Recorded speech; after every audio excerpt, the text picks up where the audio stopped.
guys, this is Terry from Series Of Unfortunate Concurrencies, and this coming Friday, the 7th of August, I will be joining Dublin Metal Galaxy Group in order to discuss with my friend Nikas about band. So join Dublin Metal Galaxy Group this Friday and find out about Series Of Unfortunate and see you all there.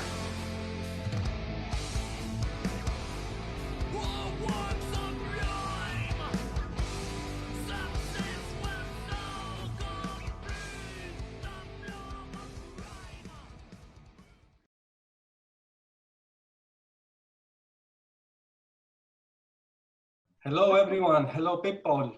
Hello everyone. Hello. Hello Terry. Hello guys, thanks for having me. You're welcome, thanks for coming. My pleasure. A warm like this in Greece, you stay inside. Yes. And our guest Terry Nikas. Once Hello, more, everyone. Terry, good evening to Greece Good evening, and guys. good night. So, tell us, how are you? How are the things in Greece? Well, I'm fine. It's August, so it's holiday time. Almost, the whole Greece is shutting down, especially now that we have the COVID situation. There's one more reason to stop doing what we're doing. We're trying to be safe. Situation is a bit wild again in Greece with COVID, and we are about to have more strict measures, but we're still okay, I think. In comparison to other countries, we are still doing okay. Hopefully it will stay like that because it's also the touristic period of the year. So, it's important to keep safe, not just for the Greeks, but also for all our guests in this country. Greece during the summer is flooding with tourists usually. So everyone should stay safe and healthy. And to keep the economy also to our... At one level, of course, because, it's not going to be the usual summer for everybody. Yeah. It's definitely an unusual year for everybody. Yeah, of course. And did COVID affected your plans at any stage? Well, I don't think that there's anyone that, his plans were not affected. First of all, during the spring, I'm a sound engineer and have a recording studio. I had to shut down the studio as well. So all the projects that were planned to happen,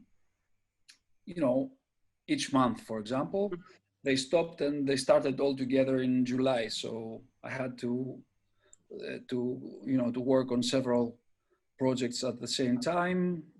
Obviously, we lost money like everyone. Mm-hmm. And on the other hand, we're supposed to have a release of our new album earlier, but it's not going to happen until probably 2021 because this period is the worst period for the music industry. And we have to wait a little bit because there's no reason actually for an album to be released right now. It's like, it's not happening. Yeah. Yes. Yeah. So Terry, I know you, but can you introduce yourself and your band? Of course. Yes, thank you very much. So yeah, we are, I would like to say, a modern metal band, which does not define exactly the sort of music that we play, but I will explain. We started playing towards the end of the previous decade, like 2007 or something. And we have released 2 albums so far. We are about to release our 3rd album, all through Italian label Scarlet Records. And we have toured Europe several times and Latin America once, which actually was the last tour we did last June with an English band called Monuments. Not Monument, Monuments. It's the gent metal band. What we play and we call modern metal has to do with Swedish death metal, American metalcore, English progressive gent bands like Architects, Tesseract, etc. And yeah, I would say that we are something in between. If you think like Kill Switch Engage, Catatonia, Dark Tranquility, and Architects, somewhere in the middle, you can find Scar of the Sun, I would say. Oh, that's so many bands. Like, how did you manage to put them all together? So basically, how the band started. Well, when we started, the initial idea was to have like Swedish death metal riffs, but with no death metal vocals, but without being power metal vocals also. You know, because for example, for me, when I first listened to Swedish death metal, I said to myself, this is power metal with death metal vocals. So we wanted to reverse this thing and do Swedish death metal riffs, but without power metal vocals. The other influence was atmospheric metal and bands like Paradise Lost, Tiamat, Typo Negative, Catatonia, as I said before, Anathema. I'm probably missing some important band here as well. And so the vocals were probably more in that field and the music was more into the Swedish death metal. Eventually, the vocals changed as well, and the new album has a lot of death metal vocals in it. And the next one, it will have more core vocals, I would say, you know, like the deathcore vocals, etc., and less melodic vocals. But this is something that will happen on the fourth album. You guys don't even know the third album. We're planning for the fourth album now. Yeah, we are actually composing for the fourth album right now. Right. Yeah. That's good. It's, you know, it's in these times we have to do something like that because there's no activity, so you have to work on something, and that will be your next album. You have nothing else to do. I mean, okay, you may do some streaming, and that's about it. What else can you do? You can do a video, you can do 2 videos, but the activity will stop for more than a year, you know, so you have to come up with new material as well, because in a way, the third album that will be released for us is really old. For everybody will be new, but for us it's going to be really old when it's going to go well. When you started working on it? The recordings started slow, like on 2017, just before we go on tour with Firewind. The drums only, but all the rest were recorded eventually during 2017, 2018, and the mix was done and the mastering was done in 2019. So it's supposed to be released in the beginning of 2020, and then COVID happened. So it's gonna go back. I don't know yet when, but it looks like 2021 or something. But were you planning like to do a tour together with the release of the album? Well, or? That's the reason why it was pushed back, because along with our booking agency, we were planning to do a tour together with the release, because that's what you're supposed to do, you know, and then seeing if we can play in festivals during the summer. But now all the festivals go for 2021 if things go well. Yeah. So, you know, if the album will be released in the beginning of 2021, then probably before the summer we will be able to do a tour and then play in some festivals during the summer. But you know, all this is, you know, there's nothing certain about it. No one can tell you something certain about it. Yeah. We have still tours that are canceling, you know, so. All is hypothetical. Yeah, that's a plan if things go well, but who knows? Yeah, like here today they closed the 3 counties, as we said before, so yeah. Lockdown. In the middle of the Ireland, yeah. Yeah, well, the only thing for sure is that COVID is here to stay, and let's hope that a vaccine will improve things at some point. Otherwise, I don't even want to imagine a life in a permanent situation like this. I don't want to get into the position to start thinking that this is going to be it for the rest of our lives. Yeah, I hope not to. Yeah. think positive. Yeah. I'm always positive. Don't get me wrong, and I think that after one point, this will be a story that we'll be discussing, and we're gonna say to each other, And we will that it was unreal. But Yeah. for now, we have to, take cope it with it. serious. Yeah. So Terry, can you tell me a bit about your the name of the band, Skull of the Sun? Is there Yeah. any backstage, any back? Yes, of course there is. The whole project started from me, and because of a very hard personal situation that I was going through for a few years, Okay. which was in the beginning of like 2003, 2004, 2005, and it's a metaphorical thing in a way, but it is also, it means something. The name of the band makes sense, and it states the way that I was affected from this situation. That's why Scar, and it was very personal. You will allow me not to get into many details about it, but it was something personal that it was extremely heavy for me. And it took me many years to get over it.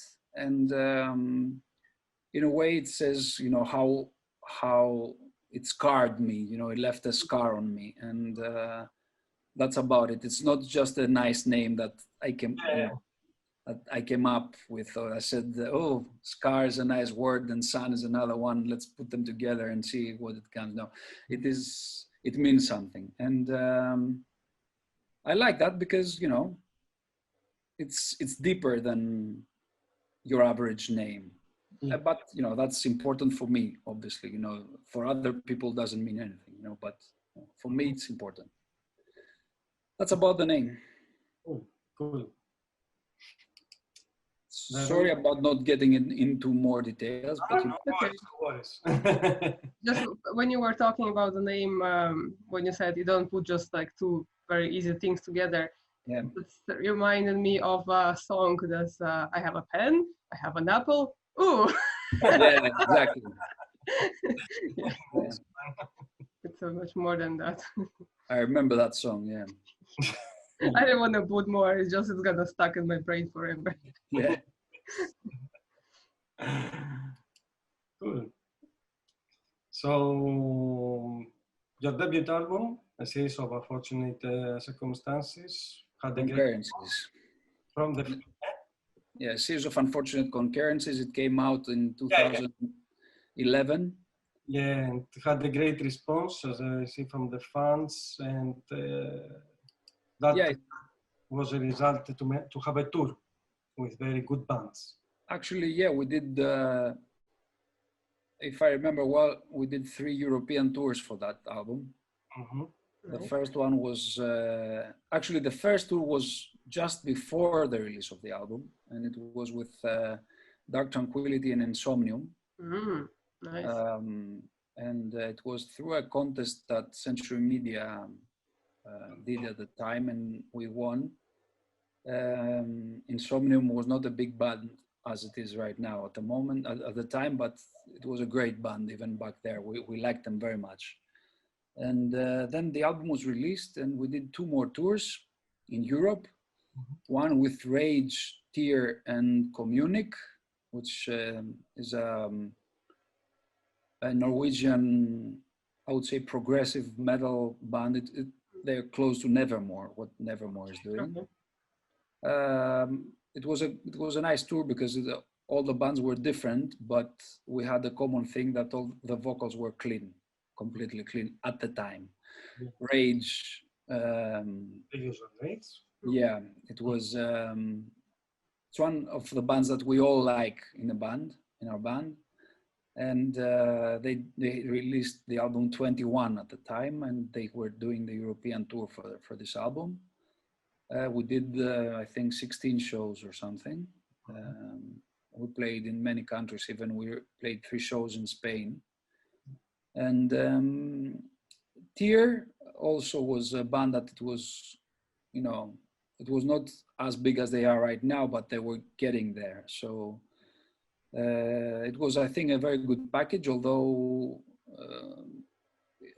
the bands were different to each other. And 9 months later, we did a bigger tour with Moonspell, Pain, Swallow the Sun, and Lake of Tears. Nice. Yeah, this was a tour that it was closer to the music that we were playing at the time, but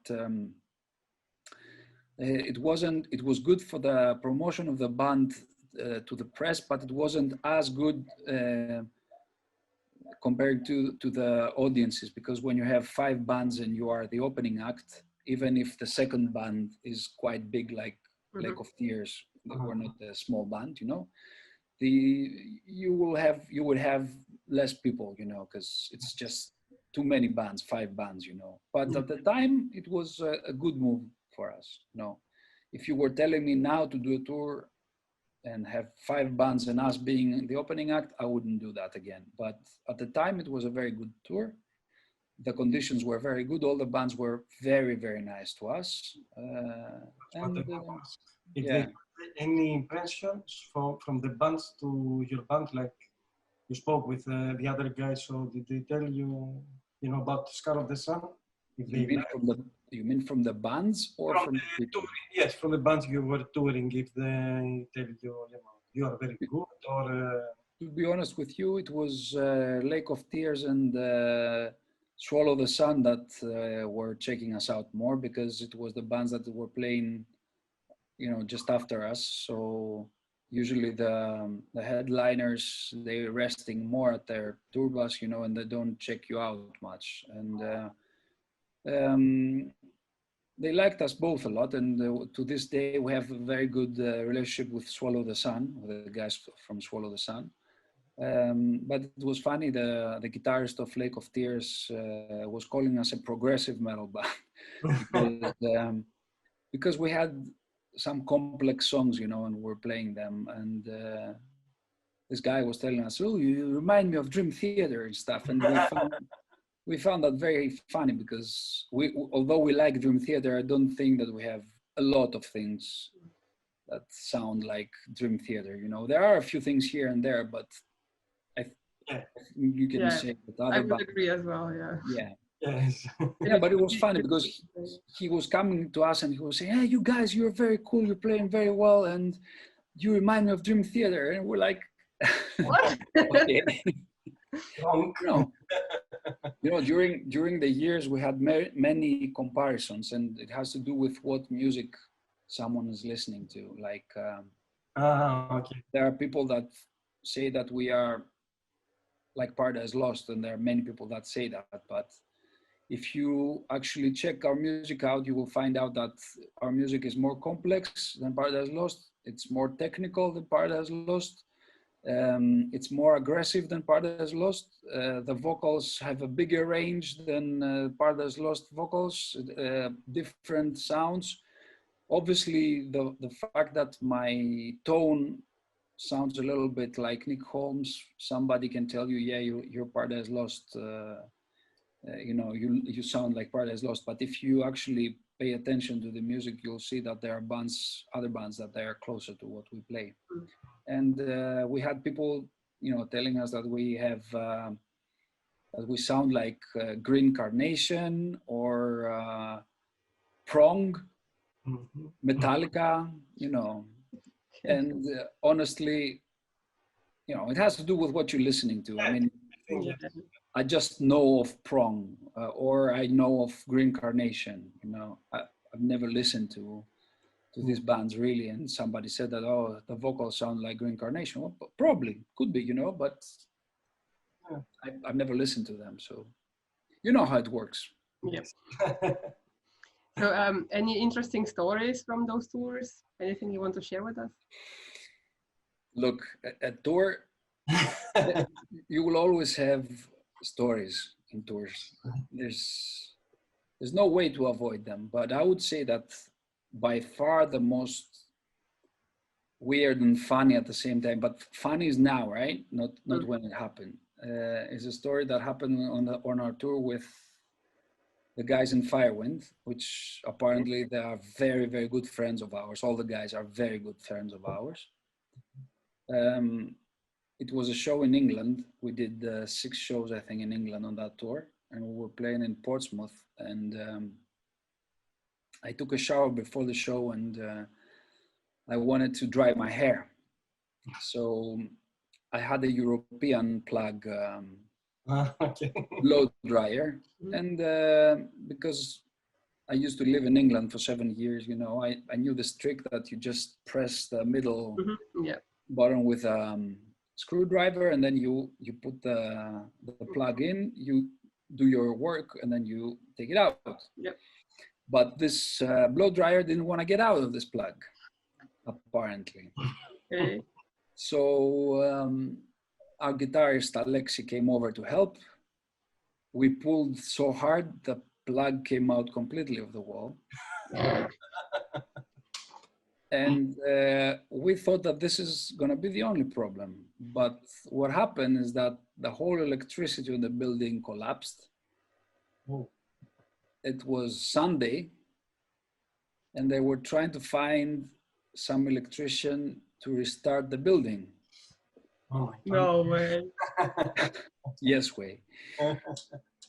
So the electrician comes and he says that one of the 3 connections, I don't know how to explain that in English, so one of the 3 wires, the main wires that give electricity to professional buildings and not at home, is completely destroyed. And most probably the show wouldn't happen. Okay. And anyway, they managed to connect everything on one phase of the 3 phases of the electricity, or on the 2, I think.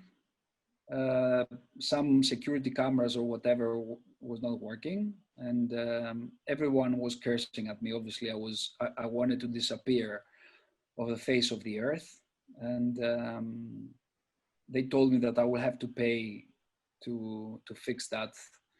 And You have to pay. obviously the amount of money that I would have to pay was going to be huge, you know. And well, the show happened, and obviously, you know, it wasn't my best show, you know. I was completely affected from that because I felt really, really bad, really, really bad. Eventually, when the show finished, there was no hot water for all the other guys to take a shower. So, you know, it was, you know, it's not just that the show happened and everything was okay, but I had problems with the other guys on the tour as well. I mean, okay, everyone treated me very well. I was apologizing all the time, you know.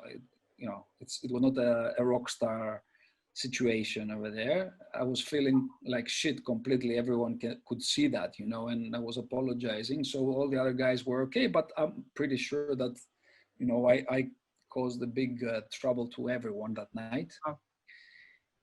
The tour continued, and eventually I didn't have to pay for anything, thank God, because it was going to be more than £2,000 to £3,000, you know.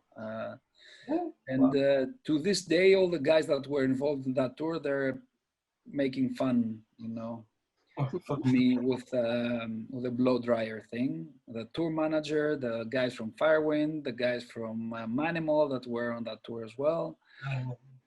The guys in my band, you know, everyone is making fun of me about, you know, that blow dryer that almost destroyed that show. It's like, I remember the time when you tried to destroy the building.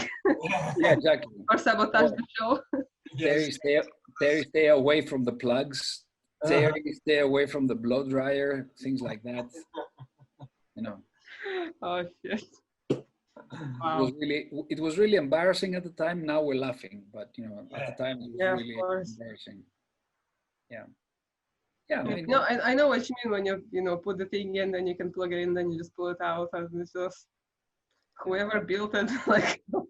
This thing was so, I don't know, it was the plug of the blow dryer was thicker, you know, and it wouldn't come out. Think about it. The whole thing came out with the plug. I couldn't do anything. So what I did is that I cut the wire of the blow dryer and I changed it because I couldn't take it off. I couldn't, you know, it was not coming out of the plastic plug. Not bad. Wow. They should have glued it better. Well, yeah.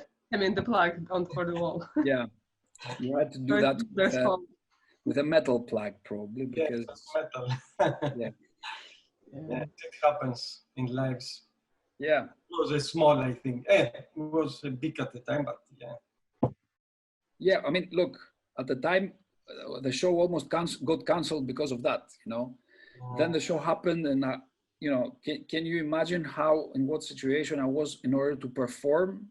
You know, I couldn't really, no. But also when you have in mind that you have to pay 2, 3, 4,000 pounds in order to fix this, no, not nice. Can't concentrate really on what you should do. Yeah. It affected me for a few days actually, but you know. Of course, that's no wonder. In a way, I destroyed the whole electricity supply on a building, on a professional building. You know what I mean? You can count it as your superpower. Yes. Yeah. Good question. What superpower you have? Always look on the bright side of life, huh? Exactly. Maybe it was an old building. Yeah. So now we are on the tour with Firewind, as you said. Yeah. And the second album, In Flood. Yeah, the second album, In Flood, was released before the tour with Firewind. And it started really slow, and then we did that tour with Firewind that was the first big success, I would say, for us, because for the first time we started creating you know, pockets with fans of the band around Europe, basically. And but not only in Europe, but also in America, and because we had amazing reviews, and the album did really well. To this day, we have almost 1.5 million plays on Spotify for this album, which is a good number. Obviously, it's not a huge number, but you know, it's a good number for us. It's a big number. Yes. So what? Well, my question is like, what you did different? So this album got more response, more, you know, more success. Well, you know, the more years change, people change, and when you are dealing with music, you improve. You know, you become more mature, and you're doing things in a different way. Like on the first album, we composed songs the way we always wanted to do that. But when you tour, you see that some things don't work. Like you have some songs that they sound very nice when you're sitting down at home and playing the album, and they sound nice and you like them. But when you play them live, they don't have the same effect, you know. Okay. So we did a heavier album in comparison to the first one. We had some faster songs. We had more variety on the vocals. It was not only just clean vocals. I started having my first crunchy vocals, I would say, you know, more heavy with melody, but heavier vocals. More, I would say, in flames approach, you know. And at the same time, the first album was composed from the previous lineup of the band. And in 2010, we changed a couple of members, and from then we have the same lineup. So In Flood was composed from the new lineup. So our new guitarist, Greg, knew at the time, okay, because now he's in the band for 10 years. And he composed a lot of songs. So, you know, he added another dimension because he's a guitarist, he's a very good guitarist, and he did some more, you know, the songs on the second album are more guitar oriented. The first album is more atmospheric, has more keys. more synthesizers. I mean, you know, the second one is more guitar oriented, and that was also a change because these songs work better live. We also did 2 videos for this album, for the songs Among Waters and Giants and An Ill-Fated Wonder. Ill-Fated Wonder actually was recorded live at the studio. And but eventually, especially Among Waters and Giants, I think personally that it's an amazing video, and we gained a lot of people from this video, and it has many views, on almost 300,000 views on YouTube. So, you know, everything worked better than before. And we did this tour with Firewind. We did the tour in Latin America with Monuments. That was also very successful. When we were about to do more touring, we had the situation that we were discussing. Yeah, I've seen you in Aschaffenburg. Yes, I remember. of course I do. Of course. Busy times. You came in Germany and you didn't came to a UK show. Yeah. Yeah, because I like Germany, you know, good food, Yeah. good beer. Germany is, I mean, Germany. UK is the same thing as Ireland, so. Yeah, UK is like Ireland, so. Yeah. Yes, yeah. That's why. And you said about, you know, Scar of the Sun, but I would like to ask, when you start to play music? Yeah. That's, yeah. When did I start? Yeah, when career? I started playing music during the 90s, the mid 90s. And I was playing bass and I was singing to a punk metal band. When I say punk metal, I mean bands like The Offspring, for example. Okay. That was popular at that time, was it? It was very popular, yeah. And I still like very much this kind of music, you know. Like Green Day? No, heavier than that. Okay. I think that The Offspring is a much heavier band than Green Day. But if you listen to the whole album from Offspring, you will see that they have heavy songs. They always have a couple of, you know, popular songs that they're working as you know, the way of pulling more people towards the band. But if you listen to the rest of the album, the songs are much heavier. So we were playing in a band like that. We actually had the material for a whole album. And towards the beginning, mid of 2000, all the other guys lost interest. I mean, the 2 guitarists lost interest in this kind of music, and it was just the drummer and me. And then I started composing different kinds of music, like the music that I was composing, it was quite different to that punk, you know, punk metal thing. In conjunction with a situation that I was explaining to you before, it was because, you know, the punk metal has some happy songs also. They're not only, you know, political and heavy songs. They have some happy songs too, which is fine. I don't have a problem with that.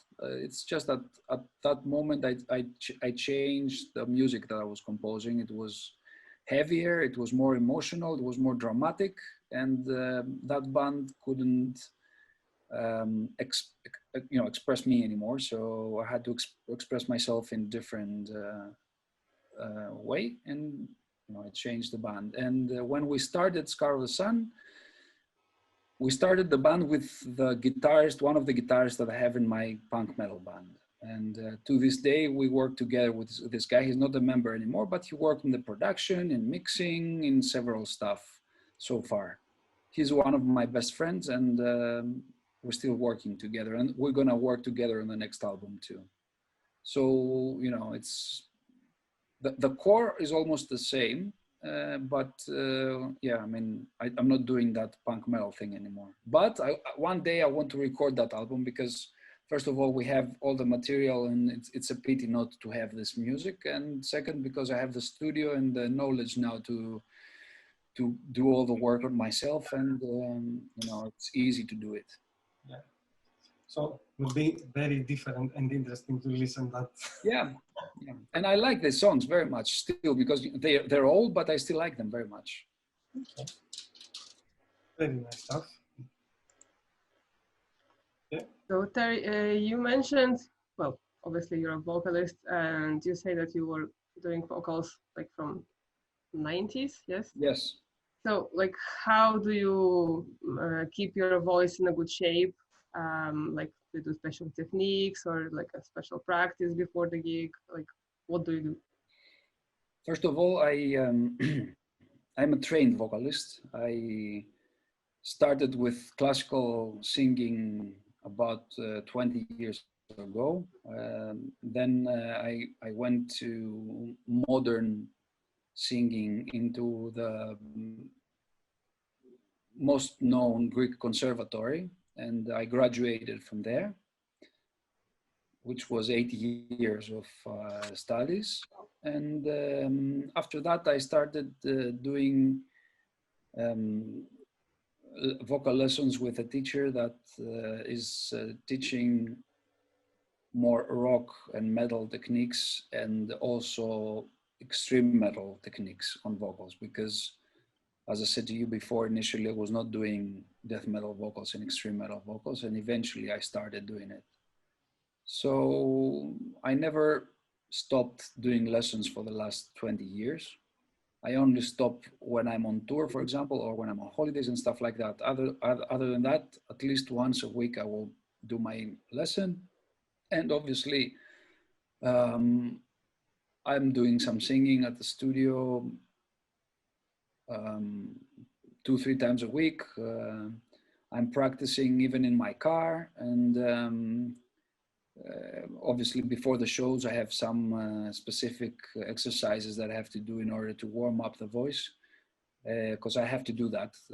It's impossible to go out and start singing for, I don't know, 40 minutes, 50 minutes without for like 15-20 days in a row, you know, on a tour, without doing a vocal routine and without taking care of your voice, which basically means very good sleeping, not late nights, and no alcohol, no smoking, which I didn't do anyway, and a lot of water and healthy diet. It's very hard to be a vocalist, actually, and especially on a tour, because, you know, a guitarist will play even if he's drunk, even if he has fever, even if he didn't sleep well, you know, almost no one will listen to the mistakes, you know. But a vocalist, you know, it's so easy, and he's the first person that everyone will throw stones at when he's not doing well, you know. And I had that many times, you know, but because people don't know what you're going through. And in the beginning, it felt very hard, but eventually I realized that there should be a way to, you know, to be okay with it, and realize that people don't know how hard it is for you to keep on doing that, especially on tour situations, etc. You know. But yeah, I mean, I never, for the last 20 years, I never stopped doing things for my voice, never.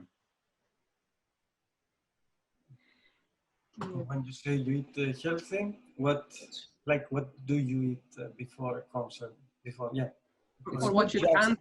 It's not just before the concerts, it's a general thing, but also before the concerts, especially when you are on a tour. First of all, you don't eat 3 hours before the show. You have to eat before that or after that. But you have to have some sort of energy, so you cannot go and play a show without having eaten anything for the last 3-4 hours. So you have to definitely to have a salad, and not a heavy meal. Like, you know, if you have whatever the meal is, just don't eat too much of it, and eat a lot of salad, fruits, and water. Try not to speak a lot during the day, and After the show, just eat something again, not too much, and go to sleep earlier than anyone, even if they, even if they're talking shit about you, whatever. You have to go to sleep early, because otherwise your voice will not be okay the next day. Wow. For sure. It's a really hard job. Yes. Think about it. I mean, I had shows that my voice was completely off, but I had to go out and sing, in order not to cancel. Wow. Yeah. No one knows that, I know that, and the band knows it, but people don't realize it. They just expect the best from you. They expect for you to sound exactly as on the record. Exactly, yeah. Which is the hardest, And I remember one show that I was also playing with in-ear, monitors, like, headphones, special ones.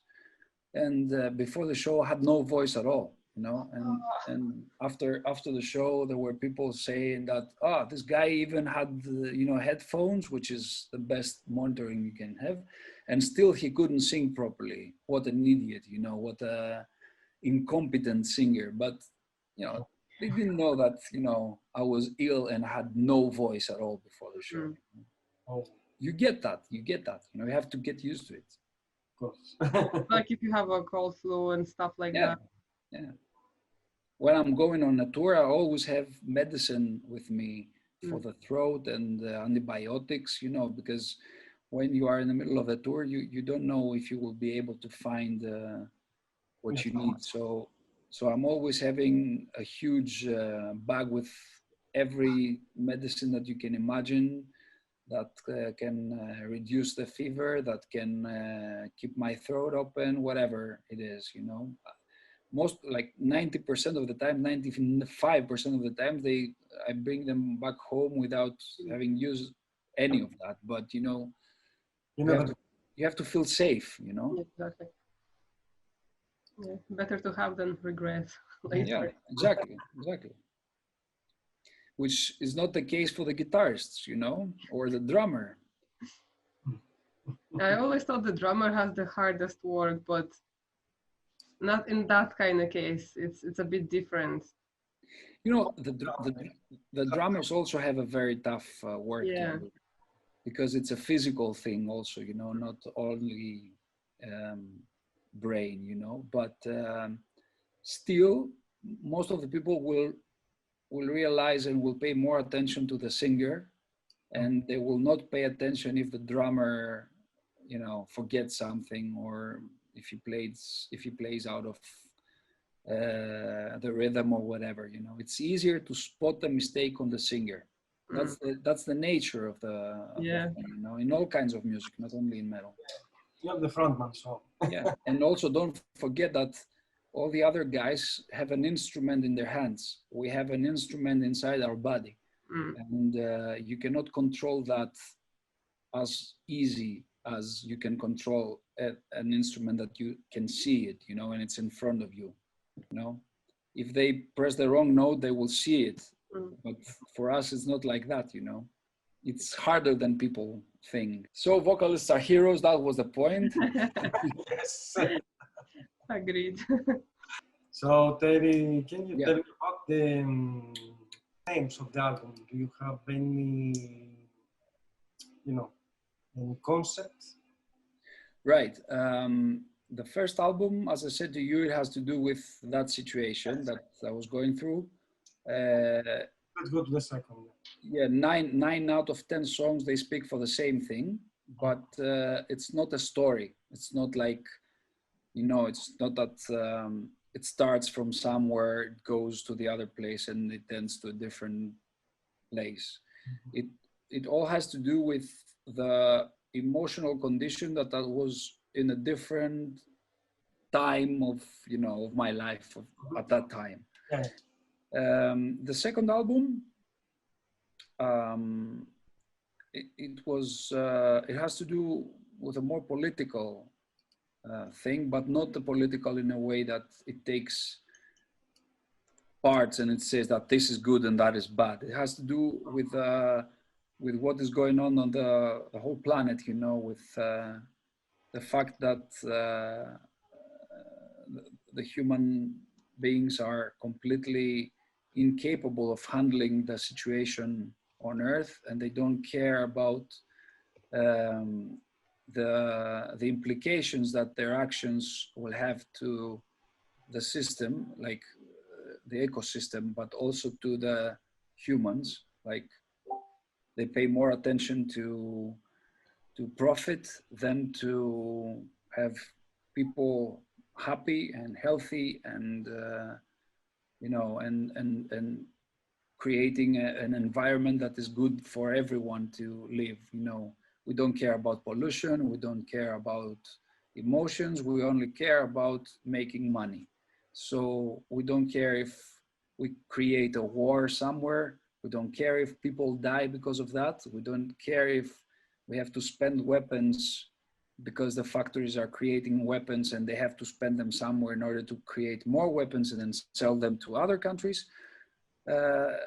So yeah, more or less, the second album, In Flood, has to do with that, and the name of the album, In Flood, and the song In Flood talks about this liquid state that the world is. Like there's nothing standard that you can have in your life as a secure thing, as a standard, like a harbor, as if you can say, to know that you will step on the earth and this is gonna be safe. You know, everything is liquid. Everything is, you know, is the way I have it in my mind is like everything is floating. There's you know, there's nothing certain, and there's nothing safe the way that we have created this planet.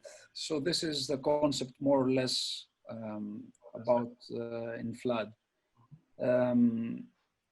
It's not completely generic, but it's it has to do with all the things that is happening on the earth during the last, you know, years or so. There are a few songs that are not into that concept. Mm-hmm.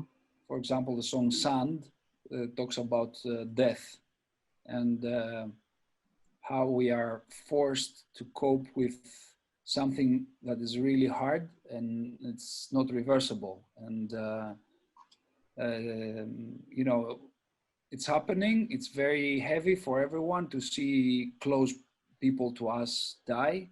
But on the other hand, we are forced to keep living our lives and act like nothing matters, nothing happened, you know, which is a very hard thing. You know, it's a heavy emotion, but unfortunately, that's life, and it's so hard, you know. So yeah, I mean, there's also a cover version of Depeche Mode's song "Walking in My Shoes" on that album. Obviously, that song, the lyrics are completely different, but in a way, they are close to the issues that I cover in my lyrics. And "Walking in My Shoes" talks about.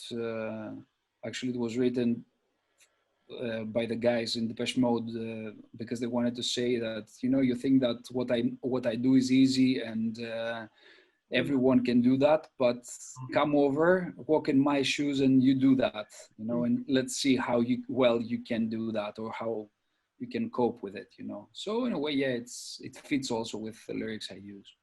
I love the song, and I think that this cover that we did is a decent cover, and I really like it, and I listen to it still to this day, the cover version that we did in that song.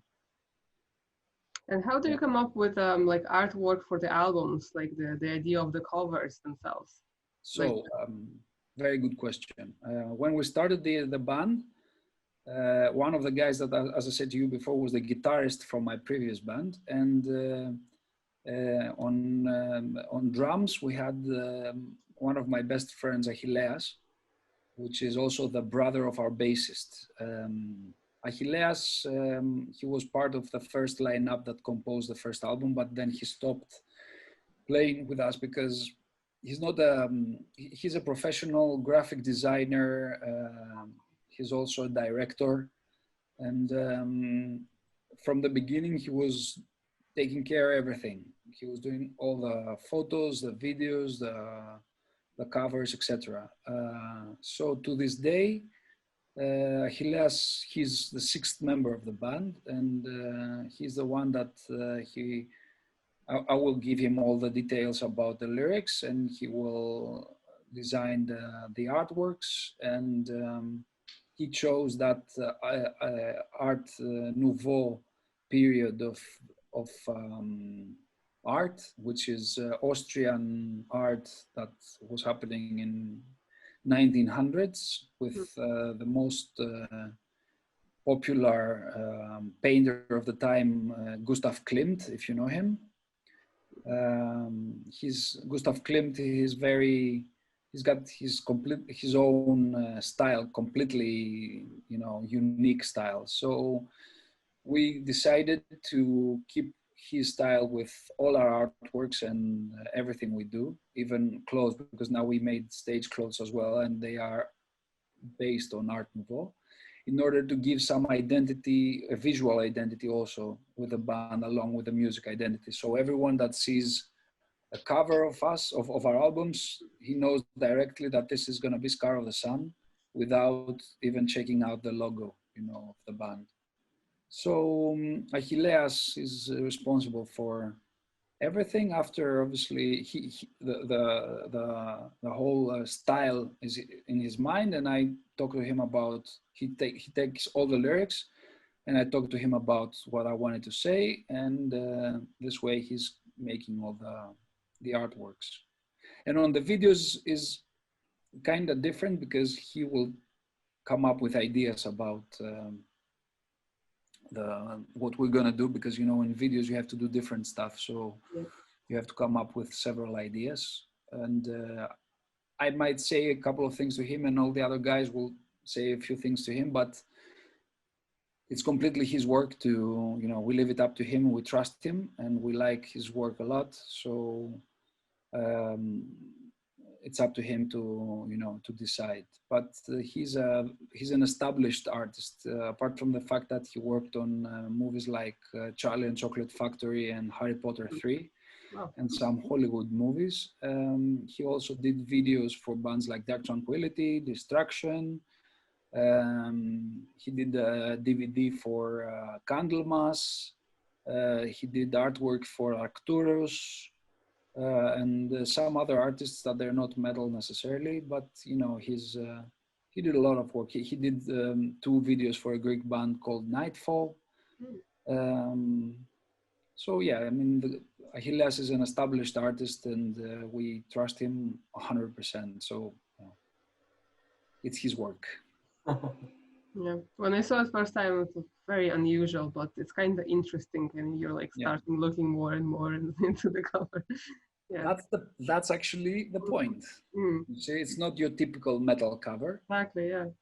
And I mean, eventually it gets you, and you start checking out stuff, because it's not a typical cover, It's not dragons. Yeah, I mean, I'm not against the bands that they have that, but we wanted to be a bit different, Make a difference. Yeah.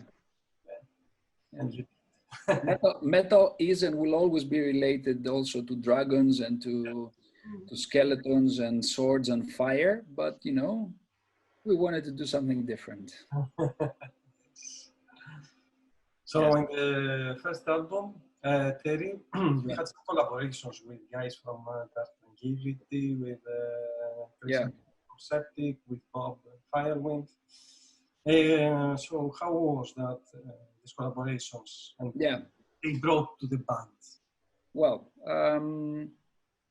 first of all, I mean, we had the idea for Marios from Nitrate to play a solo for us in one song. He played the solo in the song Disposable. Then Bob is one of my best friends, and we worked together on some songs, and he played keys also on one song. We had this song that we didn't have It was the last song that was composed for the album.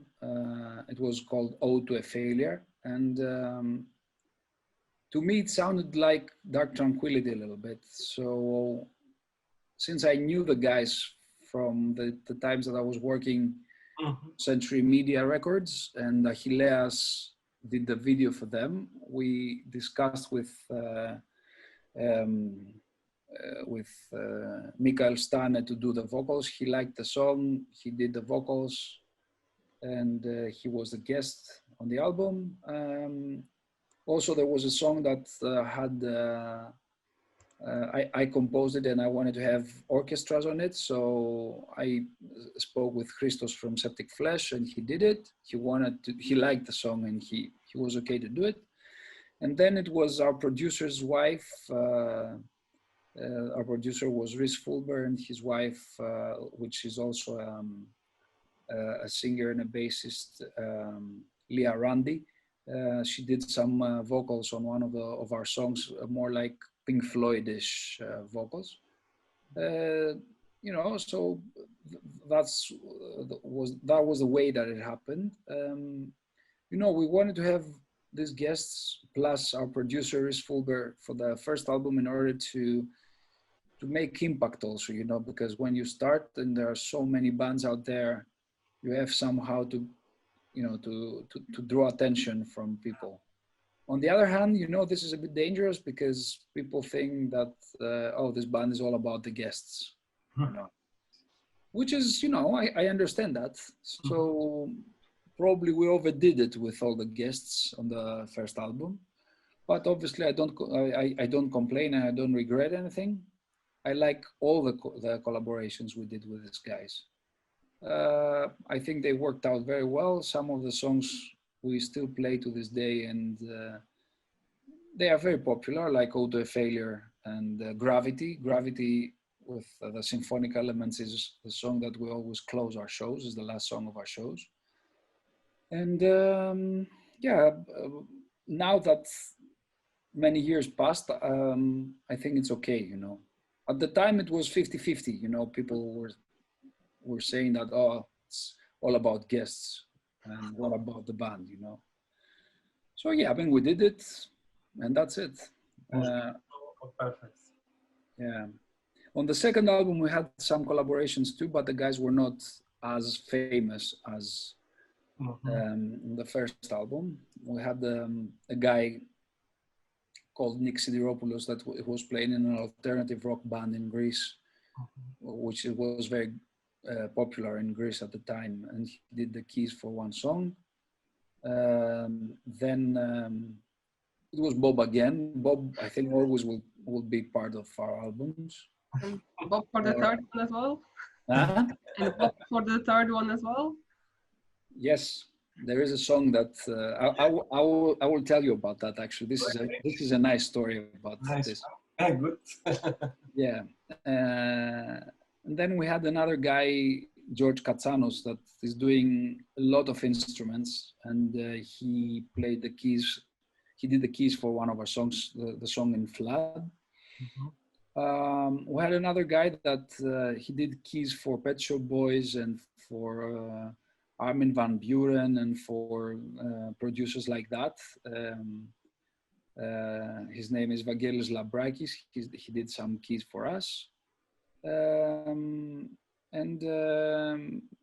Yeah, I mean, that's about it about the songs on the second album. But that story about the third album, one day Bob sends me a file and he said, today I was jamming and I came up with this thing that it sounds completely Scar of the Sun. You guys take it, and if you want to use it, just use it. If not, that's fine, you know. So we used it actually, and we did a song that was based on that music part, and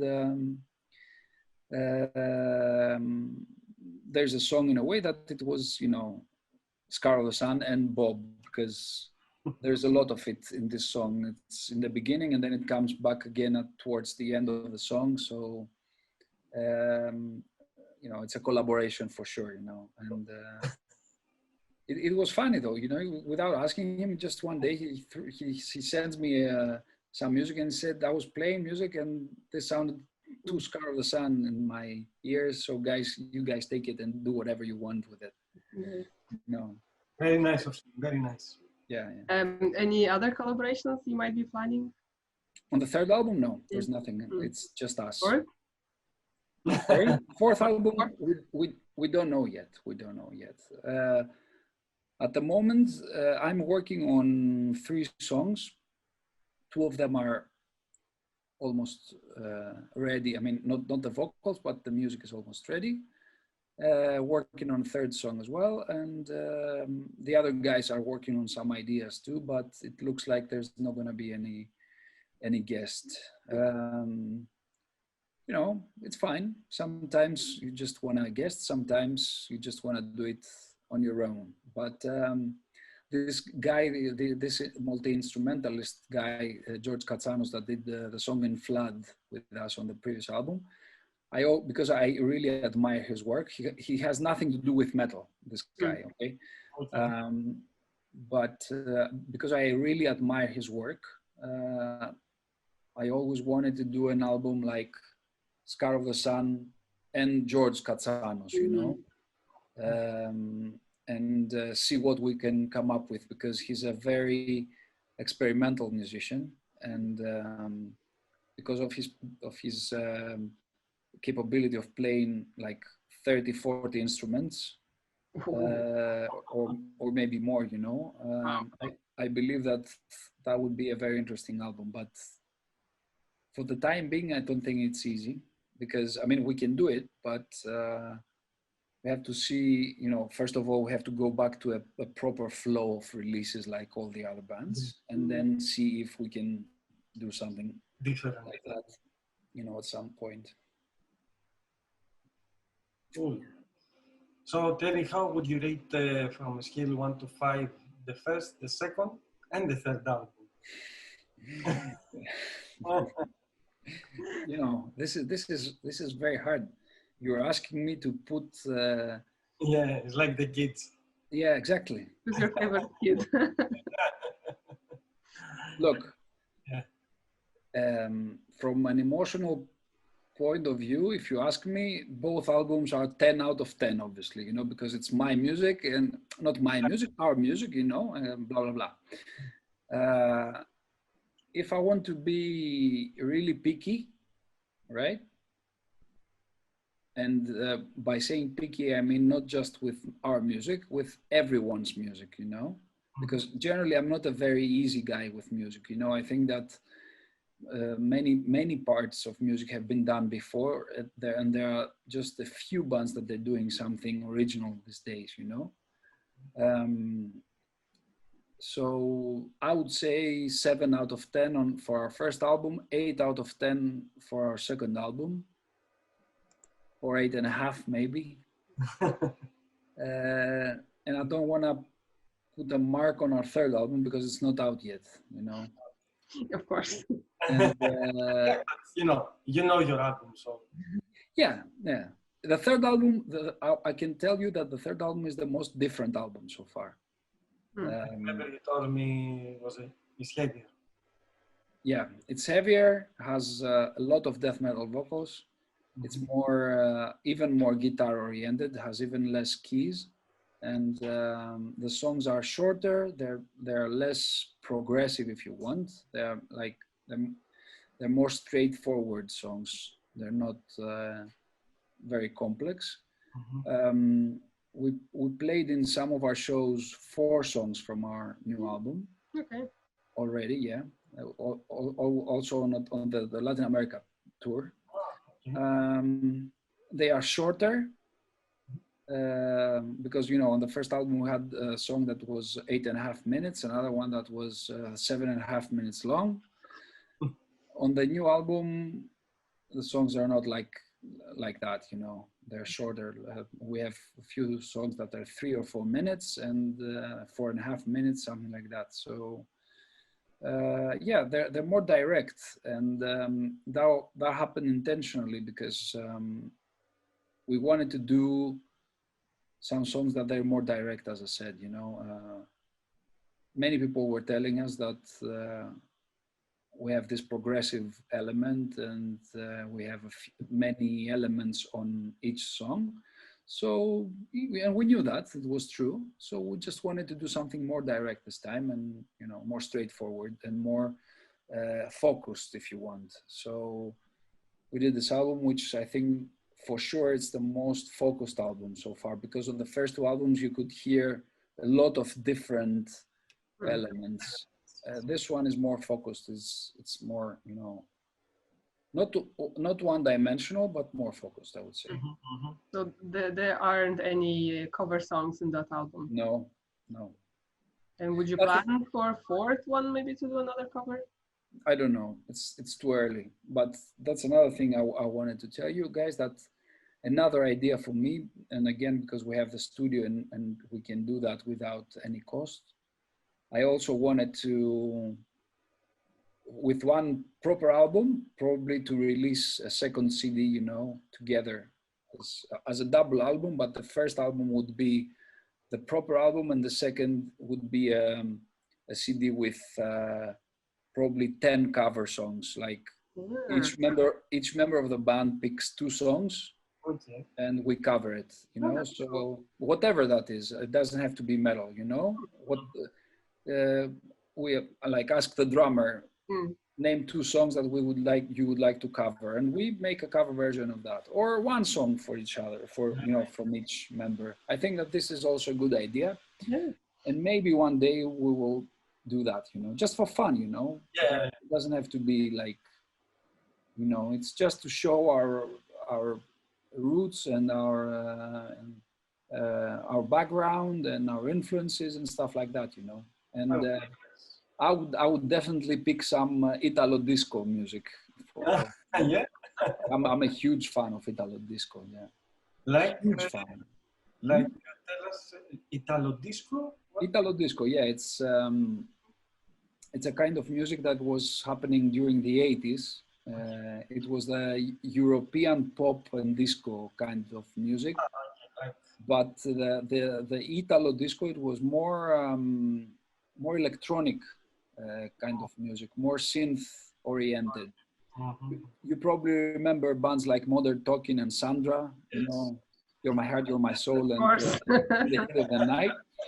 Yeah, it was the Italian version of that music. Okay. And that the Italian music, which is like that, it's not very happy, not always. And there are some very, very nice songs. And to be honest with you, every time I come back from work, in order to take off all the stress of the day and the heavy music that I was listening at the studio, I always listen to the Italo disco, because you speak Italian also, huh? Huh? You speak Italian, I think. I do speak Italian, yes. How come? That's why you like. Yeah, but Italo disco was mainly in English. It's just that there was a huge scene in the 80s in Italy that was producing music like that, And any Greek bands to cover? You mean metal bands from Greece? Oh, I don't know. Or anything. Anything. Like if you have any. Well, I think that there's a lot of. We did Περασμένες μου αγάπες. Yeah. I don't think I would choose a Greek song to cover. There are some songs that I like a lot, but I don't think I would choose a Greek song to cover, not because I don't like it as much, but because a Greek song would be for me the easy solution. For, somebody from the rest of the world would think that, yeah, okay, Greek music, he's Greek, he will cover Greek music. I want to do something that is not very close to us, Okay. Because the challenge for me is to pick a song that is completely foreign and strange, towards you, and work on it. That's also why I believe that it's nice to cover songs that they are not metal, because if you take a metal song and you play a metal version of it, what's the difference? Yeah, what's the trick? Yeah. On the other hand, when you pick some completely strange stuff, and you do a metal version of it, you can do a lot of things if you want, you know. Yeah. Like many bands, many metal bands did pop songs. Yes. Like Children of Bodom, they did Britney Spears, I think. Oh, many bands. Gamma Ray did a scene from Pet Shop Boys, you know. Malmsteen did ABBA. Yeah. ABBA is one of my favorite bands also, you know. I love ABBA big time. Yeah, like ABBA and Boney M. Yeah, Boney M too, but ABBA, I think they were geniuses. Geniuses, amazing music. It's one of my most favorite bands ever, ABBA. Amazing melodies, amazing production, amazing singers. The arrangements were very clever. They were very, very ahead of their time, you know. Yeah. So you do an ABBA cover? A cover of ABBA, you know, that there are 2 albums, I think, that they already happened there with ABBA covers. But there is one song that I like very much, and I think that it's a very rock song. It's called The Eagle. I'm not sure if somebody covered it on these 2 albums, but it's a song that I was thinking to cover. But mainly I'm thinking of even different songs, like more electro stuff, like Depeche Mode, Walking in My Shoes, you know. This is something more to Depeche. Yeah. You know, people think that it's a strange thing to cover Depeche Mode, but I think that Depeche Mode they have an atmosphere that is very close to the metal, at least to atmospheric metal, you know. And they influenced a lot of atmospheric metal bands like Paradise Lost, for example. And they are actually, it's very funny. There are people that are listening to our cover, to the Depeche Mode song, the Walking in My Shoes ones, and they said, what is this? Is it Paradise Lost? Well, it's Depeche Mode, you know? Yeah, you sound Paradise Lost, as they said. Well, you know, Paradise Lost have incorporated Depeche Mode elements. So if you cover a Depeche Mode song in a metal way, you will definitely have some Paradise Lost in it. Except if you do a grindcore version of Depeche Mode, which then it will change the thing completely. Any other influences? You mean outside metal or inside metal? Yeah, outside. I have many influences, direct and not so direct. Like I like classical music as well, and I think that it's very close to the progressive, probably metal way of thinking, you know, because of the arrangements, etc. I'm a huge fan of 70s progressive rock, which is also close to jazz, you know, bands like King Crimson and Yes, Emerson, Lake and Palmer. And to this day, I always search to find documentaries about bands like these, you know, because it was back in the 70s and there's not so much stuff, you know. At the time you didn't have internet, you didn't have so many tours, and there are not many things to know about them. I also like punk music, both American and English, but mainly American punk, with bands like Ramones, for example. But also the typical Sex Pistols, you know. I like a lot dark wave and new wave, which both were English kinds of music.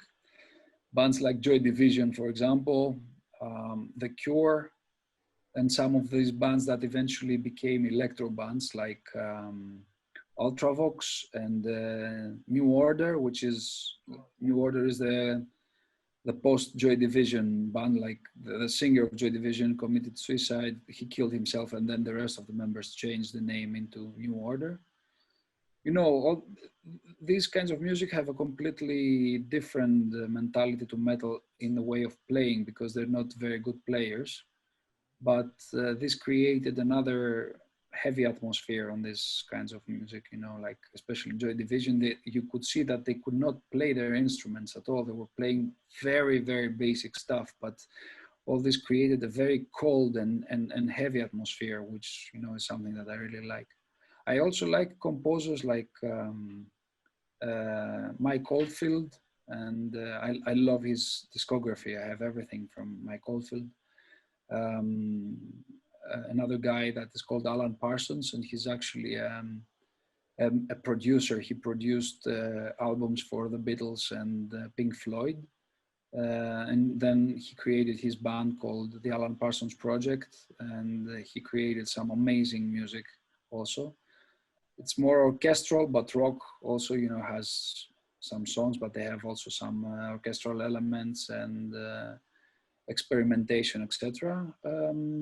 What else? I'm a huge Pink Floyd fan. I think Pink Floyd is the biggest band that ever existed on Earth. I'm a huge Queen fan.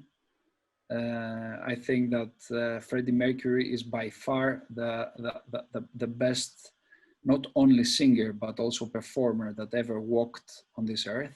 I don't think that there's anything ever that will reach Freddie Mercury, but also the whole band, right? Not just him, but you could see how he was behaving on stage, and you could see that he was like, you know, this is my domain, this is my kingdom, you know, and I have all of you, you know, you do whatever I say. And it was unbelievable, you know, and his capability in singing and playing the piano and composing all that stuff. I think that this guy was genius. Yeah. And he's a big loss for the music, a huge loss, probably the biggest loss. And then it's Chuck Schuldiner of Death after him, which is another band that I like extremely much, Death, you know.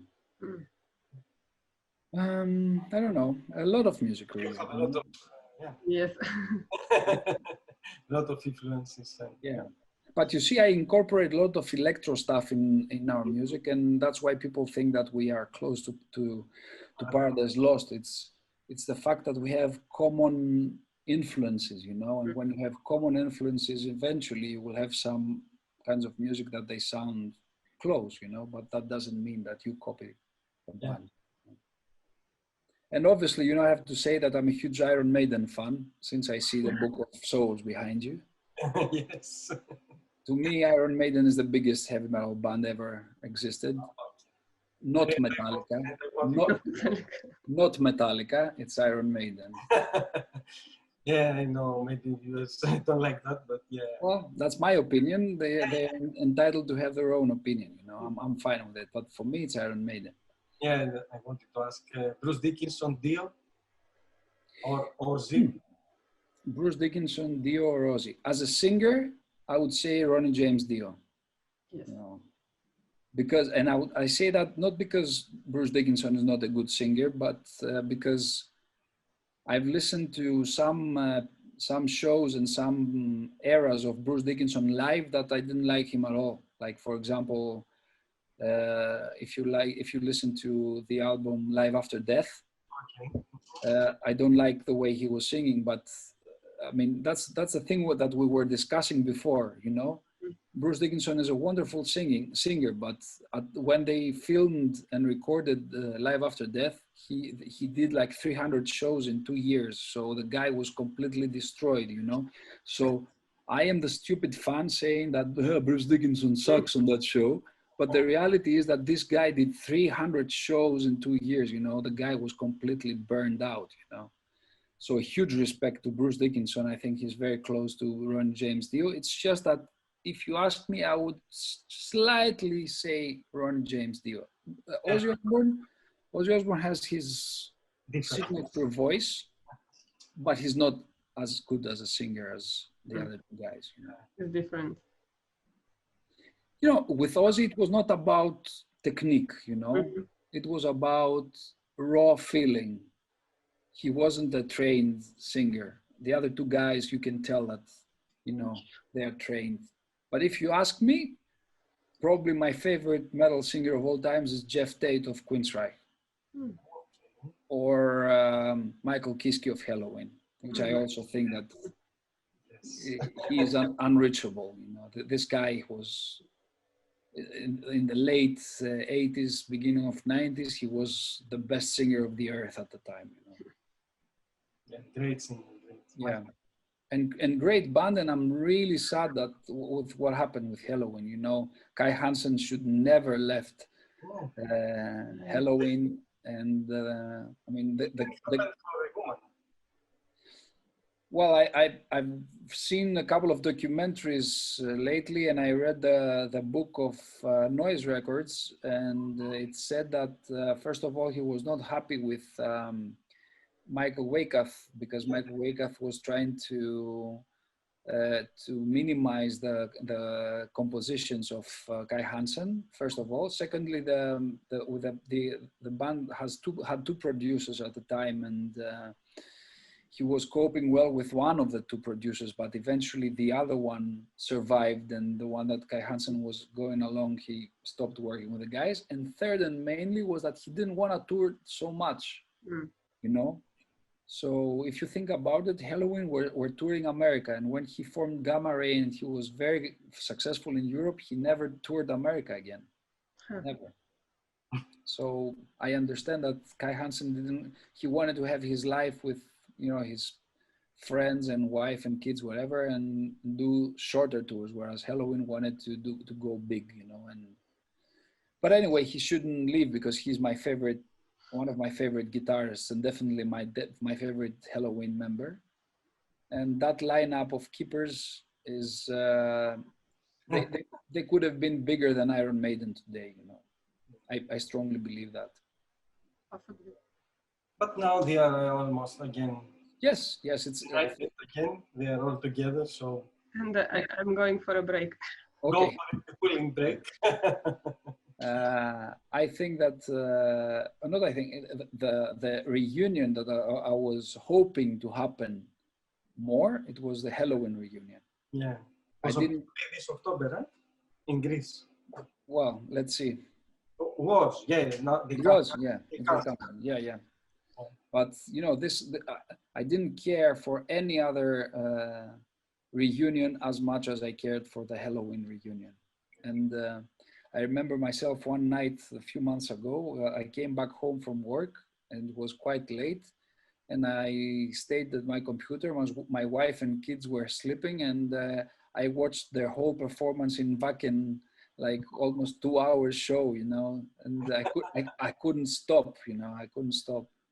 Yeah, we were in Barcelona Fest. Yeah. In Knockout Fest. Mm-hmm. Yeah, we've seen that. Yeah. Yeah. Now they are huge, you know, and they get what they deserve, I think. Yeah. But it's unfortunate also what happened with their drummer, and you know, Ingo. It's very sad, you know. Very good drummer, very nice guy. It's a pity that it's a real pity what happened, you know, and we lost a very good drummer and musician. Yeah. So, let's get back to the Scar of the Sun. Okay. Let's go. Back to Scar of the Sun. Okay. We need more information. Yeah, but do you remember your first gig? Of course I do. I almost remember all our shows, you know, I'm this kind of guy. Yeah, it was in 2009. It was summer 2009 in a Greek basement that was a venue of almost 300 people capacity. You know, it was a festival of a webzine in Greece. And we played with 3 other bands that were doing quite well at the time in Greece. And it was very nice because, you know, on your first show, it's gonna be so many friends of yours coming, you know. It's always like that, you know. It has to be. Yeah, I mean, even people that they had nothing to do with heavy metal, they came to the show because, you know, it's your first show, and it's the band of their friend, and they're doing the first show, blah blah blah, and they're coming on that show, and then probably you'll never see them again on your shows, you know. Yeah, it was very nice because we had all these guys being there. it was a very friendly atmosphere, and it made, you know, all the stress go away, because on your first show you have a lot of stress, you know. You're preparing yourself for years, and then suddenly you have to play the music that you're talking to the other people that you're doing, you know. You don't have an album out, and you have to go out and play the songs. It was very nice. It was very friendly. We had a lot of fun because we also talked a lot with the audience. It was about 200 people, I remember, that night. When was that?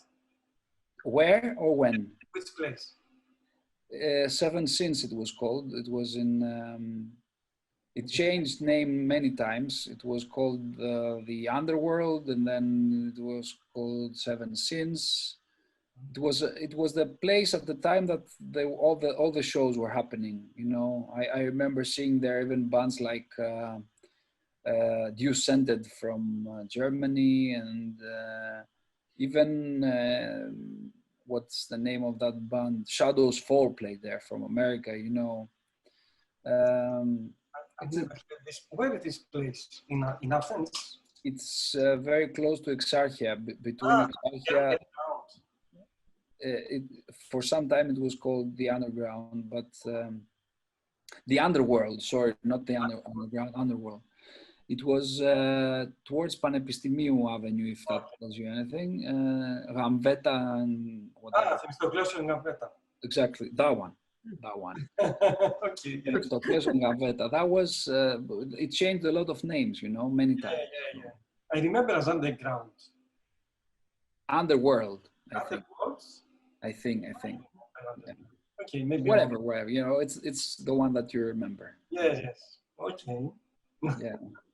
And I remember the other two bands for sure. It was or three bands. There were one band called Elysion. Oh, okay. Female fronted, and there was another female fronted band called Universe 217 that at the time was very successful in Greece. Also very good. Yeah, Elysion became later a bit more successful. At the time, it was also before the release of their first album, and you know, probably there was one more band, and I don't remember which one. I'm sorry about that, but yeah. And there was also another band that didn't play last at that show finally, and I remember they were called WC, like the toilet, and they. Oh my God. Okay. What can I say? That's why they didn't play. No comments. Well, actually, they had some success also at the time in Greece. Really? They disappeared eventually. Yeah. Who thought of this name? 2009, you know, 11 years ago. So I was here anyway. So. Yeah. I'm here 19 years. Yeah. Yeah. I remember you were telling me when I meet you guys in Dublin in February. So, because we speak about the metal scene in Greece and stuff like that, how do you think is Greek metal scene? Look, I think that there are many good bands in Greece. I think that many bands deserved much more in Greece. And, you know, it's not... I believe that. Yeah, it's the problem is that still Europe, for some reason, has a bad vibe, if I can say, for Greek bands, whereas for them it's very easy to sign bands from Sweden and Germany and England and whatever. I'm not against bands from these countries. I love music from these countries, but honestly, I know that there are about, I don't know, 10, 20 Greek bands that they deserve to get contracts equal to bands out there. And I want to tell you this, and this is true. A Greek band has to be 10 times better or 20 times better than a band from all these countries in order to get some attention. And again, they were not going to get the attention of these bands because Greece is not a cool country for the industry, whereas Sweden is, or Germany. Again, I'm not against Sweden or Germany. I love music from these countries, but what I say is that for some stupid reason, there's some kind of music racism towards countries like Greece, or not just Greece, but also from, you know, other countries. Whereas to me, it's just that, you know, listen to the music, and if you think it deserves, just, you know, work with the music. And I've listened to so much crap coming from other countries, and they had, you know, the support from labels. So crap can come from everywhere, even from Greece, and good music also can come from everywhere, also from Greece. So, you know, it's not about the country, it's about the music. It should be, but it's not, you know, because a label can sell better a band from Finland or from Sweden than a band from Greece.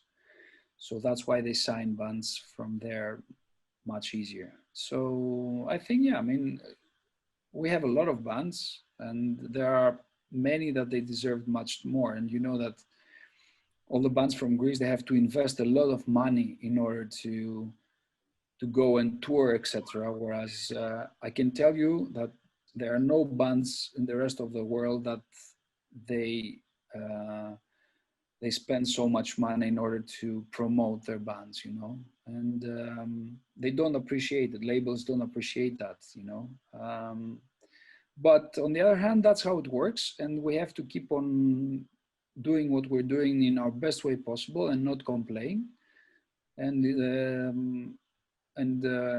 work hard and believe that one day we will be able to, you know, to be in a better situation, because life is not fair and we have to cope with that. We don't have to cry like babies, you know, and we just have to work very, very hard and become better and better all the time in order to prove them wrong, you know. Yep.